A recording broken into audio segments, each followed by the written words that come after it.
Au sommaire de cette édition, le Premier ministre ivoirien Patrick Achi a procédé ce lundi 15 mai 2023 à l'ouverture officielle du 7e congrès panafricain des professionnels comptables ACOA. L'agence de lutte contre la corruption de la Guinée est actuellement en Côte d'Ivoire. Elle est venue s'imprégner des stratégies ivoiriennes en matière de lutte contre la corruption et infractions assimilées. Également dans ce journal, nous parlerons du comité stratégique du groupe panafricain de sécurité privée Titan. Ce groupe a débuté un séminaire bilan et perspective de ses 9 filiales. Voilà pour les titres, les détails, c'est dans un instant. Bienvenue, c'est l'heure du journal sur Business 24 Africa. On ouvre cette édition avec le 7e congrès panafricain des professionnels comptables, ACOA. Le Premier ministre de Côte d'Ivoire, Patrick Achi, a procédé ce lundi 15 mai 2023 à Abidjan à l'ouverture officielle de ce rendez-vous panafricain des professionnels comptables. 4 jours durant, les professionnels comptables africains et leurs homologues vont plancher sur les enjeux de la profession dans la croissance économique africaine. Pierre Tebeu et Marius Seri étaient à l'ouverture. Leur compte rendu. C'est une salle du Palais des Congrès du Sofitel Hôtel Ivoire pleine qui a abrité l'ouverture ce lundi 15 mai du 7e congrès africain des comptables ACOA 2023. Ce congrès, qui se déroule pour la première fois dans un pays francophone subsaharien, est un événement majeur de la Fédération panafricaine des comptables PAFA et les experts comptables de Côte d'Ivoire. Ces assises permettront de mieux faire connaître la fonction d'expert comptable et de montrer le rôle de cette corporation dans le développement économique des pays africains. Eu égard aux changements structurels des économies africaines, plusieurs défis attendent les experts comptables du continent, notamment celui de l'accompagnement du développement. Pour nous, les défis, c'est d'être positionnés comme des acteurs clés de l'économie qui accompagnent le gouvernement dans son mode de pensée, dans ses réflexions, dans ses stratégies, mais qui accompagnent également les entreprises dans le pilotage de leur organisation, dans la recherche de financement et dans le développement de leur entreprise. Les experts comptables africains doivent se positionner comme des catalyseurs dans la recherche du financement et du développement des entreprises en Afrique. La Fédération panafricaine des comptables PAFA en appelle à une union sacrée des professionnels du secteur, gage d'une bonne croissance de l'économie africaine.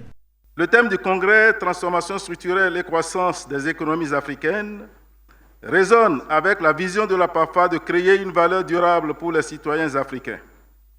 Avec nos 56 organisations et nos 123 000 membres professionnels dans les différents pays, nous vous invitons à nous rejoindre pour définir le rôle de la profession comptable dans l'Afrique que nous voulons et construire ensemble un pont vers une Afrique plus rayonnante. À l'ouverture du 7e congrès de l'ACOA à Abidjan, le Premier ministre de Côte d'Ivoire a, à l'exemple de la Côte d'Ivoire, établi la corrélation entre le rôle de l'expert comptable et la structuration de l'économie africaine.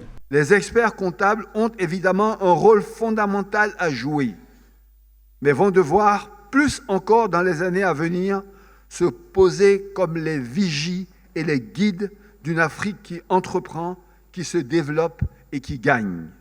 Durant 4 jours, des réflexions seront menées sur le potentiel de croissance et les opportunités pour le professionnel comptable dans le secteur informel et pour les PME, la transformation de l'économie et la qualité de l'information financière, la formation, l'employabilité et le développement du capital humain.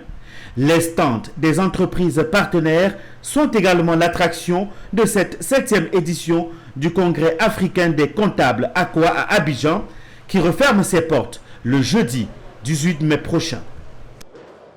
Je vous l'annonçais en titre, la Haute Autorité pour la bonne gouvernance de Côte d'Ivoire et l'Agence de lutte contre la corruption de la Guinée partagent la même vision, celle de lutter efficacement contre la corruption sous toutes ses formes. C'est dans ce cadre que s'inscrit la visite de l'ALNC en terre ivoirienne. L'Agence nationale de lutte contre la corruption de la Guinée veut, à travers cette visite d'échange avec la HABG, renforcer ses stratégies de lutte contre la corruption et infractions assimilées. Zinab Dosso et Tima Traoré. Dans sa lutte contre la corruption, la Côte d'Ivoire a entrepris de nombreuses réformes selon la Haute Autorité pour la bonne gouvernance, ce qui lui permet d'occuper la 99e place en 2022 dans le classement international, contre la 152e place sur 180 en 2013. Même si beaucoup reste à faire, cette évolution ne laisse pas indifférente l'Agence de lutte contre la corruption et de la promotion de la bonne gouvernance de la République de Guinée. Aujourd'hui, une délégation de cette institution est présente en terre ivoirienne, précisément à la Haute Autorité pour la bonne gouvernance, pour s'imprégner des stratégies de lutte contre la corruption en Côte d'Ivoire. Pendant 2 jours, ces chefs de service, membres de la délégation guinéenne, membres du conseil et de cabinet de la HABG, vont échanger pour renforcer leur coopération et la transparence dans la gestion publique. La lutte contre la corruption s'inscrit aujourd'hui comme une priorité dans toutes les politiques de développement de nos différents États. Vous conviendrez avec moi que, nonobstant des applications diverses, nos deux institutions ont des missions quasiment similaires. C'est pourquoi nous sommes convaincus que nos travaux durant votre séjour se dérouleront sans ambiguïté. Et dans le cadre de nos ambitions, nous avons décidé de commencer par venir voir ce que vous faites chez vous pour déjà tirer profit de ça dans le cadre de la coopération sud-sud entre les institutions qui luttent contre la corruption. Monsieur Aka, vous avez rappelé aujourd'hui ce que ce fléau, la corruption, a comme conséquence dans le développement de nos pays, sape l'avenir de nos pays et compromet dangereusement le futur de nos pays et des générations futures. Donc, nous sommes condamnés aujourd'hui à travailler ensemble, vu aussi le flux qu'il y a entre la République de Guinée et la Côte d'Ivoire. À l'issue de ces 2 jours d'échange de partage d'expériences, une signature de partenariat sera envisagée entre les 2 institutions en vue de poursuivre leurs efforts. Parlons sécurité à présent. Le comité stratégique du groupe panafricain de sécurité privée Titan a démarré ce lundi 15 mai à Abidjan un séminaire qui va s'étendre jusqu'au 21 mai. Placé sous le thème « L'impact du marketing sur la performance du groupe et des sociétés », c'est également un conclave de bilan et perspectives du groupe et pris individuellement ses 9 filiales. Issa Badini et Doumbia Ayouba ont assisté au démarrage des travaux. C'est parti pour 5 jours de travaux intenses, venus du Burkina, du Sénégal, du Togo, de la Guinée et bien d'autres pays où est implanté le groupe.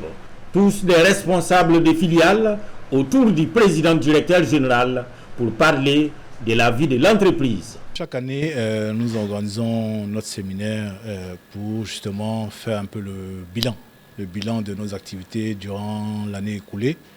Et ça nous permet aussi de pouvoir orienter pour l'année à venir et fixer les objectifs. Et comme chaque année, chaque pays vient exposer ses activités et par la suite, tous les participants essaient de conseiller, de critiquer et de faire des suggestions. 7e rencontre annuelle. Une tradition désormais, ces séminaires à Titan et qui joue également le rôle de cadre de partage d'expériences dans une région où l'insécurité prend des proportions inquiétantes. Quand je vous parle d'uniformiser les modules de gestion, c'est déjà un atout. C'est-à-dire que les expériences vécues dans le pays permettent, en cas de difficulté dans un pays proche, l'expérience vécue dans le pays voisin permet de réguler. Ça fait déjà l'atout. Quand je ne vais pas citer le nom de certains pays parce que nous sommes, quand on dit Titan, c'est le groupe. Donc tous les pays vont profiter des expériences des autres pays pour pouvoir relever les défis qui se posent à eux au moment précis. Donc c'est fait que nous, on ne va pas sentir tout l'impact parce que c'est du vécu et l'expertise étant là, on commence à avancer. L'impact du marketing sur la performance du groupe et des sociétés, c'est sur cette thématique que vont se dérouler les travaux. Et pour les directeurs marketing, c'est un outil indispensable pour toute entreprise et principalement son groupe.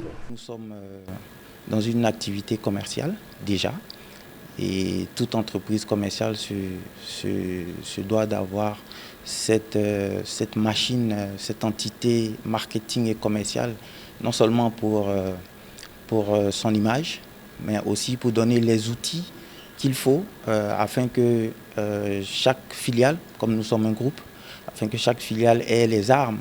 Ce séminaire qui ouvre ses portes aujourd'hui va les refermer le vendredi 19 mai. Créé en 2010 sur les bords de la lagune Ébrié, Titan Sécurité est présent dans 9 pays de la CEDEAO et ambitionne d'étendre sous peu sa présence sur les autres pays de la sous-région et du reste du continent. On change de registre avec l'immobilier.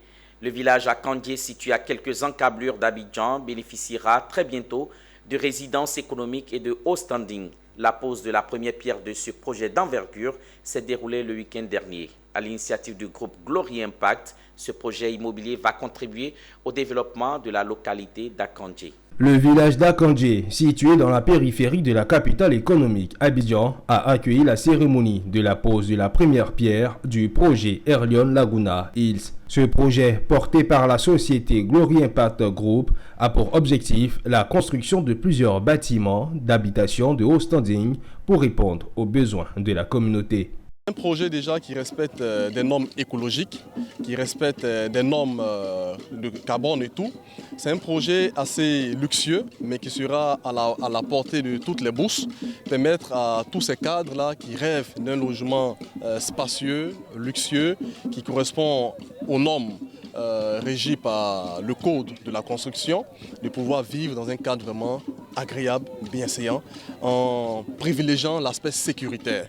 Une offre immobilière de 200 logements de type duplex et triplex répartis sur une superficie de 11 hectares. Ces résidences sont une aubaine pour les riverains de vivre dans un havre de paix à proximité du flanc lagunaire. Un sentiment de joie qui nous anime. Pour nous, nous pensons qu'à travers ce projet, nous sauvegardons le patrimoine que nous ont laissé nos anciens. Et il est très important d'accompagner au quotidien les opérateurs de bonne foi qui veulent contribuer au développement de notre pays. Le projet immobilier d'envergure Erlion Laguna Hills d'un coût de 13 milliards est une initiative qui contribue au développement du secteur immobilier en Côte d'Ivoire. Dans un délai de 2 ans, les 200 premiers souscripteurs à ce projet pourront entrer en possession de leur maison.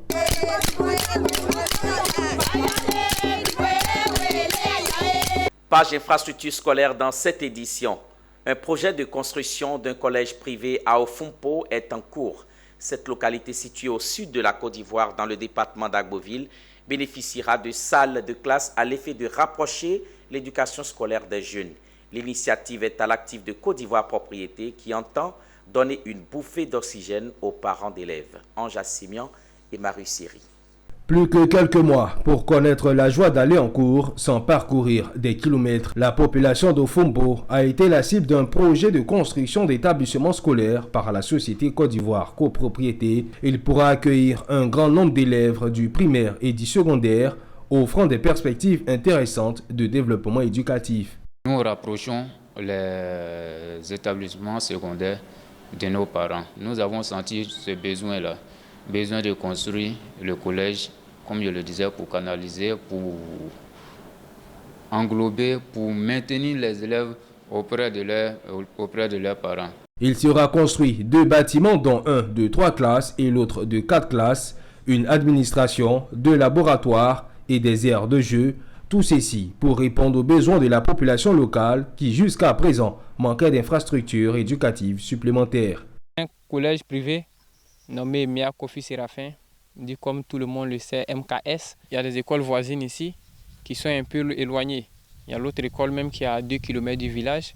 Plusieurs collèges sortis de terre et fonctionnels sont à mettre à l'actif de Côte d'Ivoire Copropriété pour la communauté de Ofumpo. C'est un espoir pour la jeune génération qui pourra ainsi bénéficier d'un enseignement de qualité leur permettant de mieux se préparer à leur avenir professionnel. Une parenthèse littérature à présent. Dr Jofolo Doumbia, enseignant-chercheur, écrivain, biographe à l'université Félix Houphouët-Boigny d'Abidjan, a animé une conférence de presse suivie d'une dédicace de ses œuvres, Pico Tchacha, l'ami des enfants. Une conférence dédicace dont le but était d'expliquer aux élèves et à leurs parents la signification du thème Pico Tchacha. C'était le samedi 13 mai 2023 au groupe scolaire Les Petits Soleils de Yopougon-Trois-Rouges. Les explications de Philippe Zabo. Le soleil de la lecture a brillé ce samedi 13 mai sur les élèves du groupe scolaire Les Petits Soleils de Yopougon-Toit-Rouge. En effet, sur le thème Pico Tchatcha, une écriture révolutionnaire d'enfance et de jeunesse, le docteur Diofolo Doumbia, écrivain, a expliqué le bien fondé de lire ses œuvres qui ont pour titre Pico Tchatcha, l'ami des enfants. Pico et Tchatcha, nom de ces héros qui, dans leurs aventures, rencontrent des personnages tirés de l'histoire des Africains. Pico est une idéologie déclinée graphiquement, c'est-à-dire que Pico veut dire pour innover le continent et Tchatcha est une onomatopée qui permet de révolutionner l'Afrique. Donc Pico Tchatcha, c'est tous ceux qui ont l'esprit révolutionnaire, mais l'esprit évolutif et l'esprit qui nous permet de nous réconcilier avec notre histoire. Et cela est décliné à travers des livres. Nous avons pris soin d'écrire à partir des grandes figures de l'histoire. Vous savez, on connaît par exemple Jeanne d'Arc, on sait ce que représente Jeanne d'Arc en France. Mais nous avons en blanc beaucoup. Pourquoi nous ne nous approprions pas? On connaît Napoléon Bonaparte, mais nous avons Zokou Belli qui est un grand guerrier. Nous avons Samori Touré, nous avons Béhanzin. Pourquoi ce n'est pas dans nos livres? Pourquoi on ne fait pas écho? Alors c'est pour compenser ce desiderata que nous avons pris soin d'écrire pour tout le monde, mais en indexant les enfants. Des romans didactiques qui ont été appréciés par tous. Vraiment ça m'a plu parce que ça parle de l'histoire de l'Afrique. Puisque les enfants n'ont jamais connu qui est Zokou Belli, qui est Abla Pokou, qui est Samori Touré. Ils n'ont pas connu cela. Pour qu'ils aient ces informations, il faut qu'ils se retournent au livre. C'était un mardi soir, on était au cours de mathématiques. Notre éducateur est venu nous parler de ce roman. Et il a dit que c'est très bon, qu'il y aura une cérémonie à propos de ce roman. Donc je l'ai acheté et j'ai lu.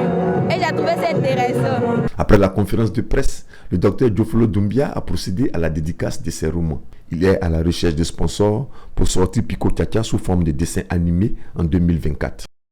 Tout autre chose à présent, c'est une tradition au Centre Padre Pio de Angré à Abidjan de célébrer les performances. Après avoir réalisé des bons qualitatifs annuels, la direction a initié une fête dédiée aux enfants vivant avec des handicaps, notamment les enfants autistes, trisomiques et leurs encadreurs.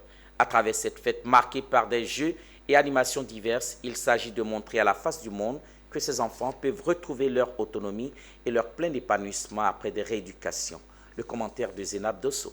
Nous sommes au CRPP, entendez, Centre de rééducation, de conseil et de formation spéciale Saint-Padre Pio, le samedi 13 mai 2023. Le temps était aux réjouissances.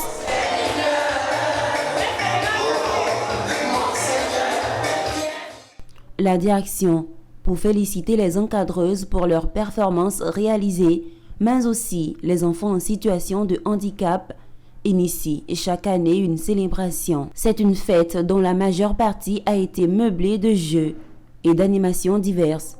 Il s'est agi de montrer à la face du monde que ces enfants peuvent retrouver leur autonomie et leur plein épanouissement après des rééducations. Les enfants trisomiques, les enfants IMC sont par moments rejetés, sont stigmatisés et nous avons organisé cette activité pour montrer au monde entier que ces enfants ont des potentialités et ont le savoir-faire. Je dis aux parents de ne pas se décourager car ces enfants seront une réponse à un problème donné dans ce monde et nous demandons également aux bonnes volontés de nous soutenir. J'ai accepté de parrainer cette cérémonie parce que je travaille au quotidien dans le domaine du handicap, de la prise en charge de l'enfant.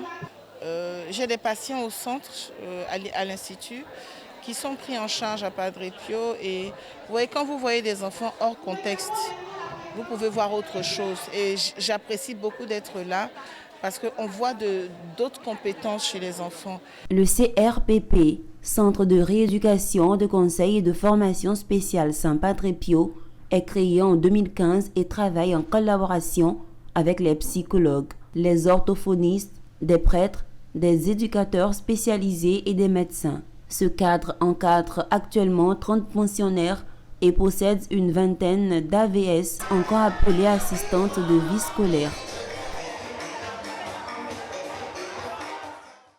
On se rend maintenant à Tanda, à 60 km de Bondoukou, où s'est déroulée la cérémonie d'installation d'une nouvelle coopérative dans le secteur minier.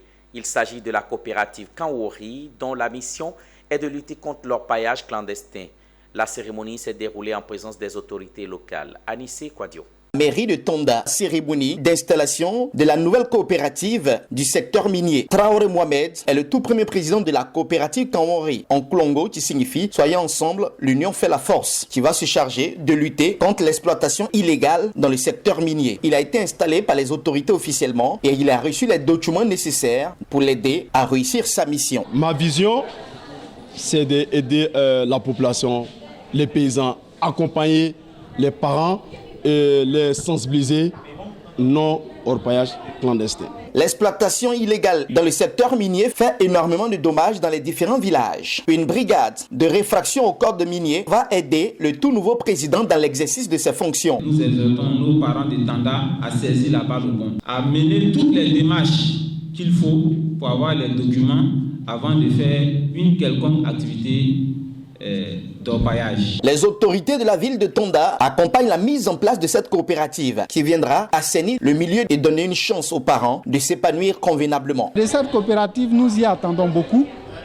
Il faudrait qu'il soit nos yeux, nos oreilles et nos pieds sur le terrain. Aujourd'hui, nous disons que cela va servir de tremplin peut-être à toute la Côte d'Ivoire en général. Le cabinet de BFM Mining Consulting était aux côtés de la société coopérative Kanwori pour cette cérémonie d'investiture qui atteint énormément de ces hommes et de ces femmes pour la réussite de leur mission à Tonda et dans tout le Grand Togo. C'est dans la légalité qu'ils peuvent gagner et faire gagner leur communauté, faire gagner toute la communauté de Tonda. C'est dans la légalité qu'ils peuvent aider la République de Côte d'Ivoire à pouvoir donc lutter contre le phénomène ou le fléau de l'orpaillage clandestin. Maître Traoré Lansina est le parrain de cette activité. Il voudrait interpeller la population à être en règle pour éviter toute sanction. La cherté de la vie provient de l'orpaillage illégal. Bon vent à la coopérative dans la région de Gontougou. Cette cérémonie d'installation de la nouvelle coopérative dans le secteur minier de Tonda, soutenue par le cabinet d'experts de BFM Mining Consulting, veut ainsi faire barrage à l'exploitation illicite dans le secteur minier.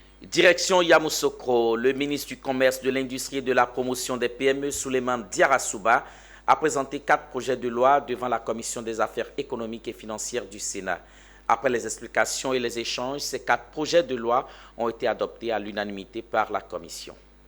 Ces projets de loi de ratification ont pour objectif de faire valider par le Sénat des dispositions prises par ordonnance pour l'exécution du programme du gouvernement dans les domaines du commerce, de l'industrie et de la promotion des PME. Il s'agit des projets de loi portant ratification de l'ordonnance numéro 2022-73 du 26 janvier 2022 portant création, attribution, organisation et fonctionnement d'un établissement public de type particulier dénommé Guichet unique de développement des petites et moyennes entreprises de Côte d'Ivoire. Il s'agit également du projet de loi portant ratification de l'ordonnance numéro 2022-158 du 9 mars 2022 portant modification de l'article 3 de l'ordonnance 2013-662 du 20 septembre 2013 relative à la concurrence. Sur la modification de l'article 3 de l'ordonnance portant sur la concurrence. Et cette modification en fait de cet article, en liaison en fait, comme vous le savez, des tensions inflationnistes que nous avons eues au cours de l'année 2022 avec la pandémie de la Covid et également la guerre en Ukraine, il était urgent pour le gouvernement de mettre en place en fait un dispositif flexible et efficace en matière de prise de décision. C'est ainsi qu'avec l'adoption de cette ordonnance, désormais, le ministère en charge du commerce, en liaison avec le ministère de l'économie et des finances et le ministère en charge du budget, après avis de la commission de la concurrence, pourra prendre des mesures à l'effet de pouvoir plafonner ou homologuer les prix et marges des produits de grande consommation et ce à l'effet de protéger le pouvoir d'achat des consommateurs. Après les explications et les échanges, ces 4 projets de loi ont été adoptés à l'unanimité par la Commission. C'était un reportage de Charles Kouakou commenté par Pierre Tebeu. Le samedi 15 avril s'est tenue à Bondiali la 2e session du conseil municipal au titre de l'année 2023. Après examen et adoption des points saillants, le professeur Maria Toukone, député maire de Bundiali, a remis du matériel roulant et des kits scolaires aux populations. Le reportage de Ouattara Daouda, notre correspondant régional, dans le district autonome des Savanes. Plusieurs points étaient inscrits à l'ordre du jour. Ils ont été examinés et adoptés à l'unanimité par l'ensemble des conseillers présents, présidé par le professeur Maria Toukone, député maire de Bundiali, ministre en charge de l'éducation nationale et de l'alphabétisation. Dans son exposé, elle a annoncé le début des travaux de la construction du CAFOP de Bundiali. Grâce à son leadership, elle a obtenu auprès des bailleurs de fonds européens la construction des 10 écoles et 10 centres de santé répartis sur l'ensemble du territoire de la région, avant d'annoncer la construction d'un centre de vidéosurveillance dans la ville de Bundiali. Il a obtenu un centre de vidéosurveillance. Les travaux ont commencé. Nous avons, le conseil municipal a au cours d'une session mis en garde tous les jeunes qui s'adonnent au rodéo pendant les cérémonies de réjouissance. Ils utilisent les motos, ils font vraiment des choses inimaginables. Nous vous avons mis en garde. Afin de faciliter le déplacement des guides religieux, l'imam de la grande mosquée de Bundiali, le curé de la paroisse Jean-Paul, ont reçu individuellement des mains de la première magistrate des véhicules de type 4x4, ce qui complète les véhicules à 8 que le professeur Maria Toukone a remis dans la Bagoué, après celle des têtes couronnées. C'est le guide à point nommé parce que nous avons des difficultés pour la pastorale. Nous avons des difficultés pour la pastorale pour suivre tous les biens qui nous sont confiés. Grâce à ce véhicule, je pense que l'évangile va avancer dans cette village. Pour nous-mêmes, ça vous servir à faire quoi? À notre déplacement. Pour faire notre déplacement. Elle a facilité comme ça. Pour aller encore plus loin, elle a remis 5 motos à 5 groupements et des kits scolaires à la CNJCI Kouto qui a organisé des cours d'alphabétisation afin d'aider les parents de Kouto. C'est tout pour cette édition qui vous a été proposée par l'ensemble de la rédaction. Ne zappez surtout pas, les programmes se poursuivent sur Business 24 Africa, la télé utile. Au revoir.